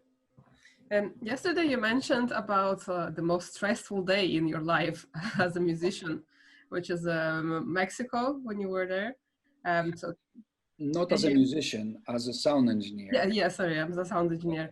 So can you tell us more about this, and how was it to manage? Was it like 120 people? Musicians, yeah. So yeah, I mean, I have to say that for, you know, most people don't know that I work with a band called Septic Flesh. I am their sound engineer, both in studio and live. So about a year and a half ago, after the American tour we did, the US tour we did with Ensiferum, we went to Mexico, and we prepared this show that the guys were discussing about it 1 year ago when we did a Latin American tour. That was going to be with symphonic orchestra and choir and all that in a very nice theater in Mexico City. So we stayed in Mexico for a week. We went to the last rehearsals of the orchestra. The guys started playing eventually with them. First we started with drums, because, you know, the whole orchestra got very, they got a very weird feeling when the drummer started playing, because, you know, it's a completely different thing for them. You know, it's the drums sound very loud, and the orchestra doesn't sound as loud, and we're trying to make things happen, you know, balance the drums with the orchestra in order for them to be able to listen to what they're playing, etc. But you could see that there was a lot of enthusiasm to them, because they could feel the power of the drums, you know. And then on the last day of the rehearsals, the whole band joined, and then we went to Mexico City, and 2 days later we went to this theater. We set up everything. The band Septic Flesh, about 100 people orchestra, and 20, 30 people choir, you know. And we had to set up the whole stage for them, which means microphones for everyone, you know. And I had to mix all this thing in an environment that I didn't have that before, you know, 120 and 30 musicians, and all that in a theater that when we were trying the music, that we were doing the sound check, it was completely empty. And then we had 3,200 people walking in. And they put me also in a completely wrong position, and I couldn't hear properly.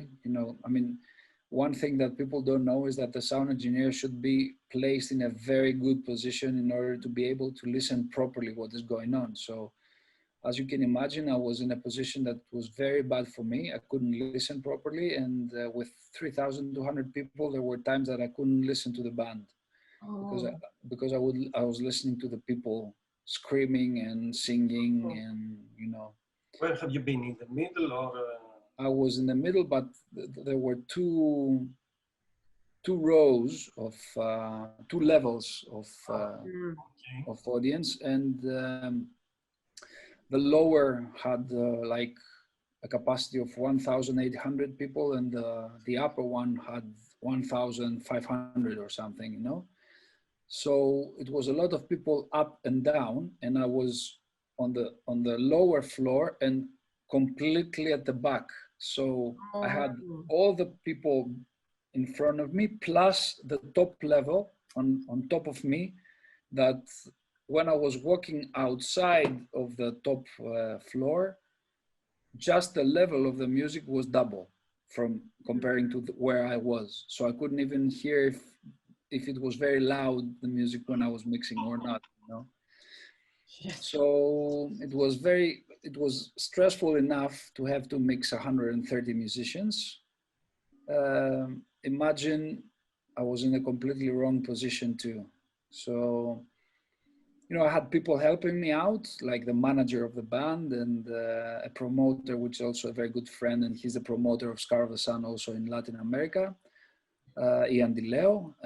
And I had all these guys, telling me more or less, because during the sound check, but also during the first half of the show, I was walking up and down all the time. And I had to go through people, because it was packed. And I had to go forward and listen what was going on. And then I have to run back to the console and do, fix things here and there. But because the place was really big, I had to walk a long of distance, like front and back. So during the sound check, where we were setting up everything, it was a chaos. I didn't like the sound, and when we had to stop because it was midday or something, I went to the hotel for 2 hours, and I was completely stressed because this is the biggest show, the biggest show for Septic Flesh, and also the biggest show for me as a sound engineer. And when you're doing the sound check and you think that the sound sucks, and that this is going to be filmed for DVD, you are completely stressed.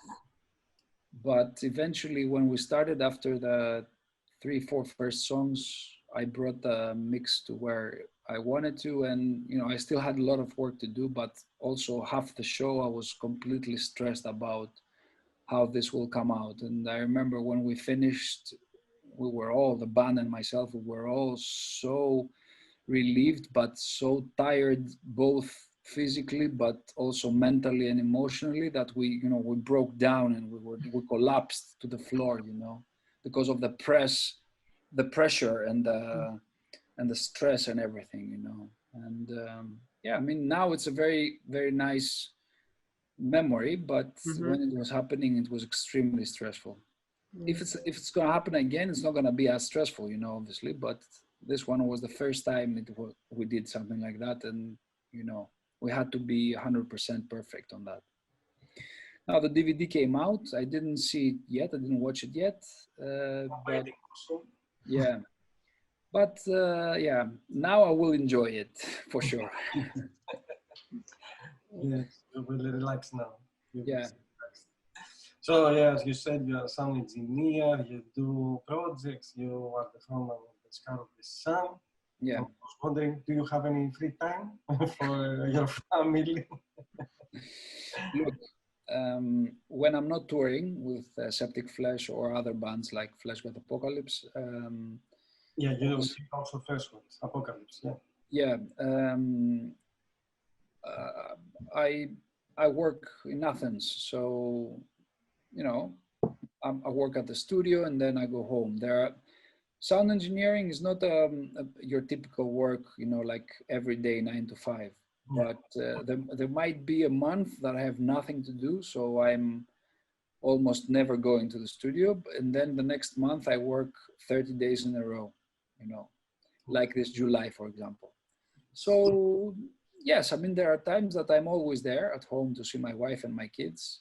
And then there are times that I don't see them at all. I mean, during July, I remember waking up and taking care of my son, like, you know, giving him his milk and do everything, preparing his early, you know, his breakfast and whatever. And then I was leaving and I would see him the next day because I was coming back home very late and he was sleeping already, you know. So, I mean, everyone has to make his own sacrifices, you know. These people that work 5 days or 6 days a week, they have this schedule and they are, you know, that it's going to be like that. They have some kind of professional safety and they know that they're going to get that amount of money every month, so they are relaxed. We are not relaxed in that sense, and we know that there are going to be times that we're going to be extremely busy and you know, our people will not see us. Like, for example, I did a 2 months tour with Septic Flesh and I didn't see my wife and my son for 2 months, and that was extremely hard for me. But then, you know, that for the next 2 or 3 months I was almost had no work, you know, so I was, you know, I was there for them. It's like that, you know. Sometimes you get a lot of work and sometimes you do nothing. That's how it is, you know. Tell me, what was more stressful, this concert in Mexico or when you became a father for the first time and the child was crying and you didn't know what to do? Look, to be honest, I would say Mexico, because I became a father for the first time 3 years ago, and I was feeling prepared. Not that I didn't know everything, you know, obviously, but emotionally and mentally, I was prepared for that. And thank God I have a wonderful wife that she stands by me, and I can, you know, I'm connected with her, and we understand each other, and we help each other a lot. So, you know, when you have a couple of things like that, things are getting easier. Also, the fact that in a way, I had the pleasure and the luck to live in England for a few years, where my sister lives, and she had her own kids for the first time. So I was there when her kids were born, and I was there, you know, when they were growing up. In a way, I knew a few things about growing up kids. I helped my sister a lot with her first 2 kids, and then I had also dogs, and maybe you find funny, but it's very close to having kids, you know. Yeah, they're very demanding.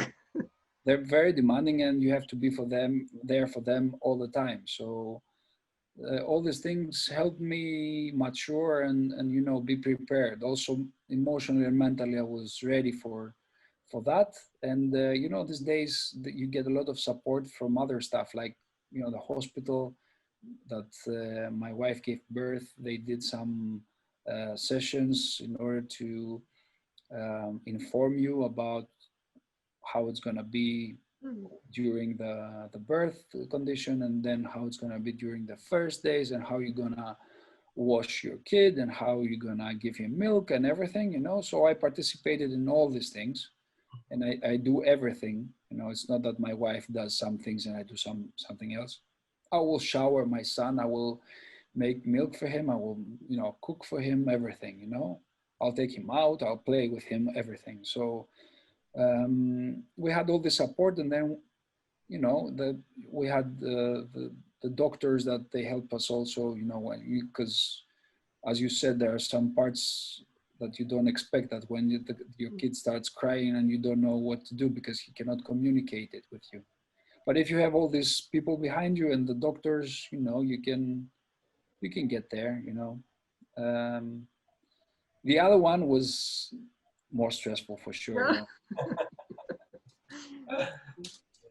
You know, also because your name is on that, you know, and if you fail there, probably you will never have the opportunity again to do something like that, you know.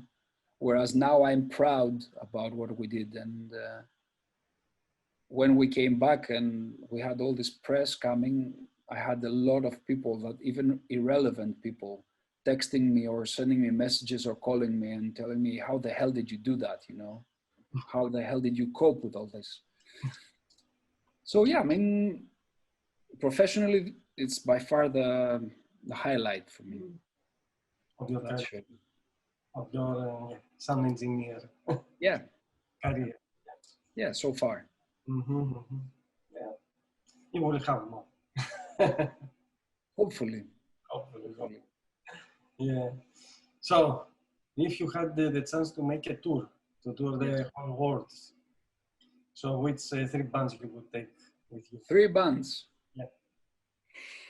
First would be Architects. For sure.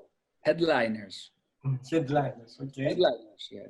If you ask me, Architects is the best metal band for me for the last 6-7 years or so. For me, in my world, you know. Yes. Then I would say another English band called While She Sleeps. I think they're from Nottingham.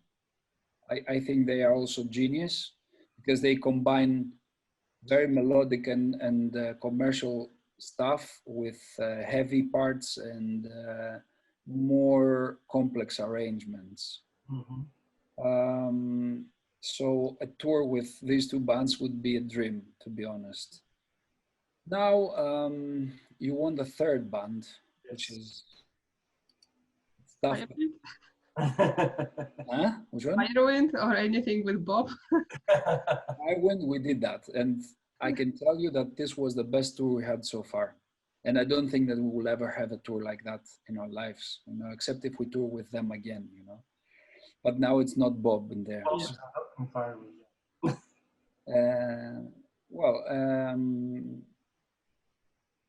The 3rd band,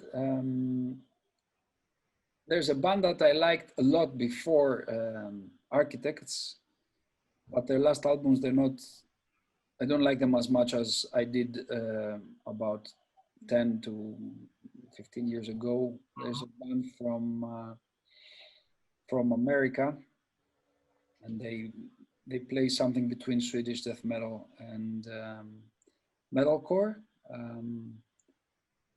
And I'm sorry, I'm trying to remember the name. For some reason I'm stuck, but I will tell you immediately the name. I'm sorry about this. Don't worry. I remember the names of the albums. It's good we have Google. I will write the name of the album. Yeah. There is also some metal band in America that I like, but I can never remember the name, and it's so easy. No, this one was my favorite band before Architects, and it's called Darkest Hour. I don't know if you know them. Darkest Hour. Darkest Hour, yes. They released 2 or 3 albums that they were, to me, I mean, my favorite albums for the period of the second part of like 2005 to 2010, 2011. They released 2 or 3 albums in that time that they were really amazing. It's not the band, as I said, that I like them as much anymore. Probably I would even say Killswitch Engage instead of them, you know, but for sure, Architects and Killswitch Engage. Which vocalist would you prefer?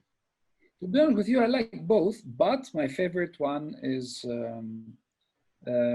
what's the name of the black guy that was during Howard Jones. Yeah, I mean, he's my favorite. I think he's one of the best metal singers ever. I completely agree. Both his clean metal vocals and his death metal vocals, they're amazing. You know, I wanted to say one thing about this guy, Howard Jones. his clean metal vocals sound completely like gothic metal vocals. No one ever thought about that. So when I say to them, you know, that I'm really you know, he's one of my biggest influences as a singer, they say, no, it's Paradise Lost. But you guys listen to this guy and listen to his clean vocals. They are so like gothic metal, you know. The song End of Heartache, for example, you know, which is probably their most popular song. The vocals are completely like gothic metal. That's what got me into the band, basically, his vocals. Exactly. Yeah, but you know, metal people are not as open-minded as they used to be back in the 80s and 90s, and they have some boxes, you know, this is this and this is that. So yeah, but that's fine. We love metal, so yes. Back in 2021. Yeah, will it happen? Hopefully. You know what is going on. If at some point this thing will get better and the music industry will start rolling again, there will be so many bands touring Yes. and going to festivals that it's going to be a chaos, you know. Everybody's going to start touring like crazy, like, you know, at the same time. Yes, So it will be like a madness. yeah. It will be like download every day. You know? Because at download, you always have all the bands clashing that you want to see.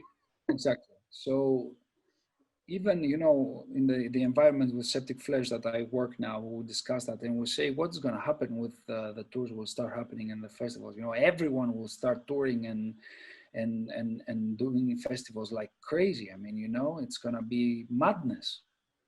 So, well, if you ask me, yes, I would love With Scar of the Sun to play back in 2021, but we would love to see you there because hopefully we're going if it's happening. I was there in 2019 with Septic Flesh. Okay. But yeah, I mean, if 2021 happens, who knows? I don't know. What is your dream festival to play? Wacken? Yeah, you could say Wacken and Hellfest also maybe. And 70,000?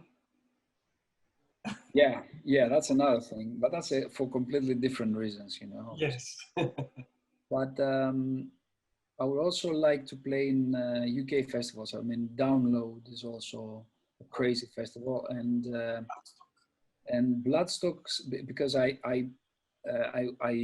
experienced Bloodstock since the beginning of it, when it was happening into an indoor venue. And eventually I went there a couple of years later. Then it was the first open air, and you could see that it was a small festival. And then eventually it became bigger and bigger, and now it's a very nice festival. I've been, I think, in 2018 or 19 with Septic Flesh, and I've seen it growing. And actually our booking agent, because he's English and he lives in Manchester, there are chances for us to play in Bloodstock, actually. I think there are good chances for us to play in Bloodstock. And yeah, I mean, I like festivals, to be honest with you. It's less stressful than tours. It's one show, and they treat you more like an artist, you know, like they respect you more. Whereas on tours, you're just another band that played another day on that venue, you know, so. Yeah. But would you have like a plans with the Scare of the Sun to come to Ireland at any stage? Look, as a band, we want to play everywhere. Okay.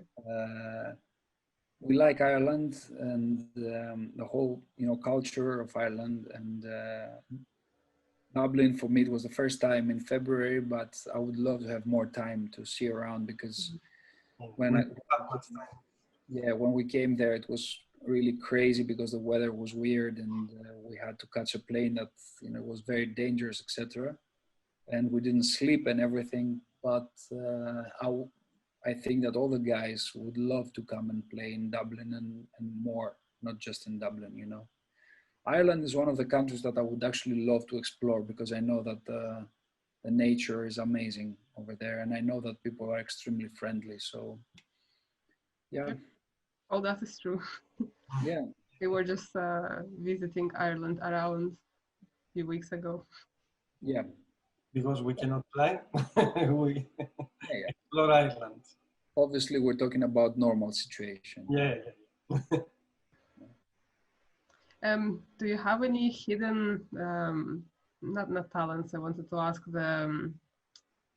what is the word I'm looking for? Hobbies? Like, do you have any time for anything extra? Yeah, many people don't know that in the metal world, but the people that I grew up with, they know it. I was playing basketball in a very high level, and in Greece, you know, basketball is very popular. It's just after football, it's the second most popular sport. And I was playing basketball. I played in the national Greek team under 17, under 18 actually when I was 17. And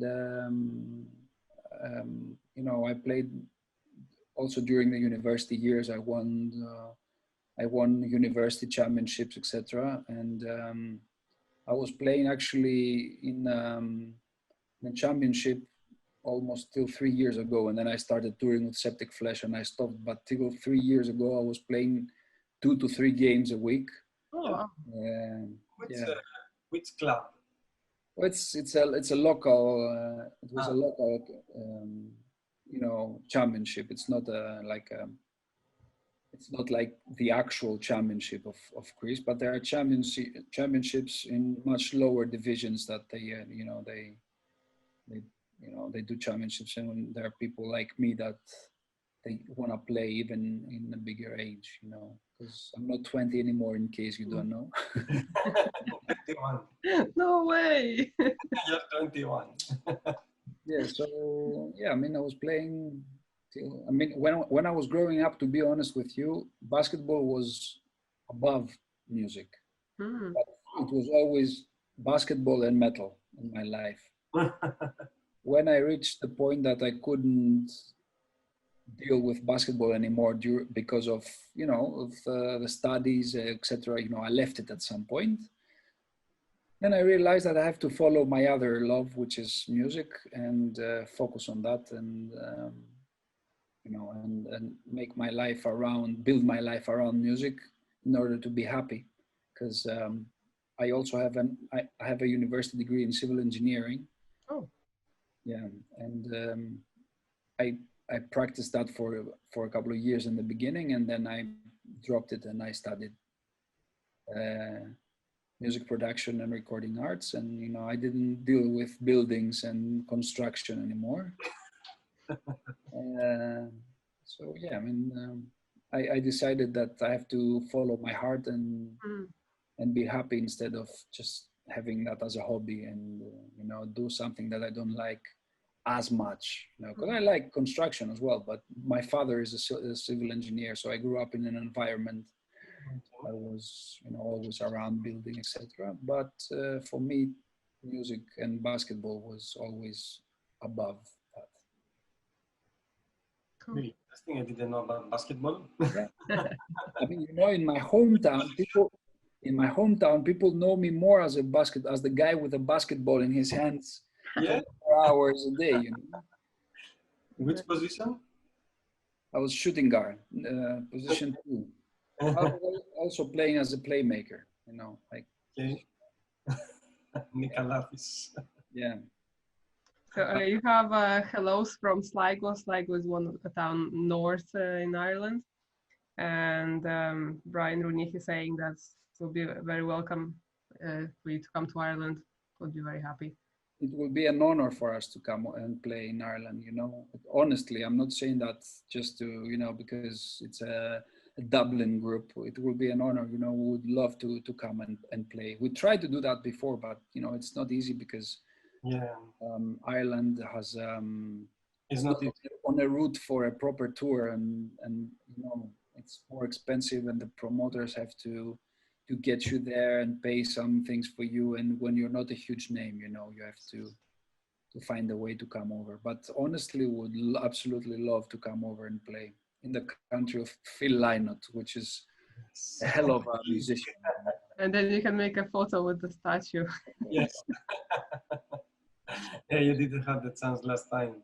No, and I really wanted to, because I'm also a huge fan of Thin Lizzy and of the whole history of this band. You know, I watched many documentaries about the story of Thin Lizzy, and it's really sad how this guy died. You know, and he was a huge talent himself as well. You know, and very sensitive and very, very nice guy. And it's you know, it was a guy that grew up without a father, and he managed to be a top class musician, you know, from zero, literally, you know. So he's a hero for me, you know. Yeah. And another viewer, George, said you can do cover traditional, like I think Demotica. Demotica. Well, there is a band that did that, you know, already in Greece, of the Villagers of Ioannina City. Okay, yes. You know, actually, it was an idea when we started the band, but to use this kind of music, traditional Greek music, but I didn't like the idea that much, you know, and to this day, I don't really like it that much, to combine traditional Greek music with metal. And I'm more modern, you know, in taste. Are there bands like that? Yeah, would combine. There is a huge band in Greece right now. The one that I'm telling you, which is called Villagers of Ioannina City, which is the city that I am right now. You know, it's where I come from. And actually, about a year ago, they signed to Napalm Records. You know. Oh, okay. And they're supposed to have a festival this week, but and it was canceled. Yeah, with Rotting Christ and Suicidal Angels also. Yeah. Yeah, Suicidal Angels supposed to come December here. We'll see. With Destruction. And another Domination, INC, another Greek band. I know them. Yeah. Suicidal Angels are very good friends. Also, they rehearse and record in my studio for almost 10 years. And yes, I see them almost every day. Yes. So, what are you cooking? Am I cooking? Yes, of course. I am cooking. Yeah, I love cooking. I love, because I think Greeks, we love food and we love to cook. So, what is your favorite food? I'm doing some weird stuff, like not typical stuff. You know, I'm combining some. Whatever you find in the fridge. No. I'm combining like Chinese food. Like, you know, I use a lot of soy sauce and some seasoning and sauces, that teriyaki sauce. You know, I'm doing several dishes with things like that, like chicken and noodles with you know, different kinds of sauces like that. But I also like to do some kinds of spaghetti or quinoa with vegetables, and it sounds completely boring, but the way I do it, trust me, it's very, very tasteful, because I combine some stuff. For example, I do quinoa with vegetables, and I also use pesto sauce, you know. So interesting. Yeah, and soy sauce. So, you know, it becomes. But for Greek cuisine, like what is your favorite? I can cook pasticcio, you know, which is the most complicated maybe, but you know, and I do stuffed tomatoes and stuff, which is also very typical Greek. Yeah, obviously, you know, the chicken and potatoes in the oven, and, you know, burgers with potatoes in the oven and all that. Your favorite? My favorite food, guys, is pizza. Sorry. High five. It will always be pizza. No souvlaki. I like pita gyros, but not my favorite. Even number 2, I would say pasticcio for sure. No. For me, souvlaki pizza. Actually, yeah, I have a friend in Germany, a Greek guy, that does pizza with all the ingredients that you put in pita inside, you know, like gyros meat, feta cheese and onion and even French fries. I know it sounds weird, but it tastes Fries on pizza. amazing. It's amazing, guys. Amazing. It's the best pizza I ever had. Yeah, Interesting. Very heavy, but it's really tasteful. really. So maybe just take a pizza and put everything like a souvlaki, and then you have a huge one. Yes. Yeah. Extra Look, large. the only way to go wrong with pizza is to put fish inside and fruits, if you ask me. Yeah, pineapple. No, pineapple is okay. Well, I could eat pineapple, but it's not my favorite. And don't say that to the guys on Flesh God Apocalypse. They will kill you. Yes. Yeah, Italians. Yeah. Yeah. Very good, very good. Yeah. Okay. So looks like that was all our questions. As I said to you before, I would really love to come over to Dublin, and even if we manage to have a day off, it will be amazing, you know. That would be definitely amazing. And because I want to go around, and actually, it's not just that I want to come for a show, but I would love to be able at some point to come with my wife and my kids to visit and, you know, and travel around Ireland. But obviously, I will have to wait for a few years because my kids are very, very young still, so it's hard to travel. But we will someday, you know, because I'm not this kind of guy that travels a lot anyway. So I will definitely come to Ireland even as a tourist. What is We will wait for you. Yeah, you went to Mexico, you went to Brazil also. What is your I have traveled to more than 50 countries, both with Scar of the Sun and Septic Flesh, but also as, you know, just myself, you know. I've been to many places. There are a few countries that I didn't go yet, but I want to go, like South Africa, Japan, China, and Australia. We have a lot of South African fans here. Great. The guys from Septic Flesh, they have been in all these countries except China. I believe that we will definitely go in the other countries for sure. Let's hope that, you know, I will travel, or maybe with Scar of the Sun one day, you know. And what was the best country? For Scar of the Sun? Or in everything, you know, Scar of the Sun, Septic. For Scar of the Sun, I would say England, to be honest with you, because we had a very, very good response from the English, you know, people. Okay. Probably because, as I said to you, we play more modern music and not, you know, Germany is more traditional metal. Yeah. But overall, as a country, you know, you have to have time to spend, you know, and get to know. I loved Morocco very much. I've been there with Septic Flesh. You've been, Veronica? Yep. Yep. Very nice, very interesting, very different. Yeah, we went to Casablanca actually. We stayed there for 3 days. It was amazing. All the people were extremely friendly. The nature was very nice. The food was very nice, you know. I don't know. I mean, many countries. I liked Canada also. It's weird with all this cold. For me, I mean, it's really weird. But I like it as a country. I don't know. As I said to you, I wanted to spend more time in Ireland, but that will happen in the future. Yeah. Awesome. Thank you so much for joining us today. Thank you guys very much. Thank you. Thank you. Thanks very much for having me. It was an honor for me, and thanks for the interest that you showed for Scar of the Sun. And stay in touch, because there will be things happening when we manage to, you know, to overcome this virus thing. We'll be waiting for the new album. Yes. Old new album. Old new album, yes. Two new albums. Yeah. Yes, thanks for the viewers also. Thanks for everyone who's here with us. Don't forget to subscribe to our YouTube channel, guys, and have a good night. Bye. Bye-bye. Bye.